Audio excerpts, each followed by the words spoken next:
Hi అండి అందరికీ. Good morning. బెంగుళూరులో జరిగిన యాక్సిడెంట్‌లో చాలా ఘోరం అండి.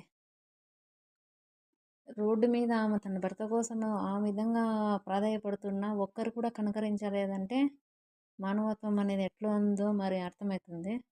కానీ ఈ విధంగా రేపు మన వాళ్ళు కూడా అదే పరిస్థితిలో ఉంటే అట్లే వెళ్ళిపోతారా అండి? లేదు కదా! కానీ ఏమో ఈరోజు ఉండేవాళ్ళు రేపు ఉండట్లేదు. అలా అనేసి కనీసం ఒకరు కూడా హెల్ప్ అనే చేయకున్నా సరే ఓకే. కానీ ఒక అంబులెన్స్ కన్నా ఫోన్ చేయాలి కదండీ! హ్మ్. మరి మానవత్వం అనేది ఇంగా మనిషిలో ఉందో లేదో కానీ సిటీస్ సైడ్ అయితే అస్సలు పట్టించుకోరండి. మరీ ఘోరం. కొంచెం చూడండి. అదే పరిస్థితిలో మన వాళ్ళు ఏడుస్తా ఉంటే ఎవరు కనకరించలేదంటే మన మీద ఏ విధంగా బాధపడతామో జస్ట్ ఒక్క కాల్ గానీ, అంబులెన్స్ గానీ కాల్ చేసినా గానీ వాళ్ళు బతికేవారేమో.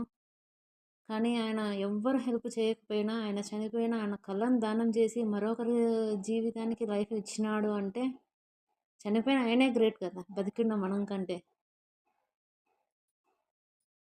కనీసం ఆ రోడ్డున వెళ్ళే వాళ్ళైనా ఒక హెల్ప్ గాని చేసినా గానీ అతను బతికుండేవాడేమో గదండీ!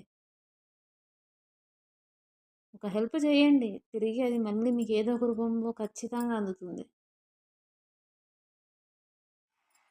అదే నేను చెప్పాలనుకున్నానండి. ఎవరైనా ఈ వీడియో గాని హర్ట్ చేసుంటే సారీ అండి.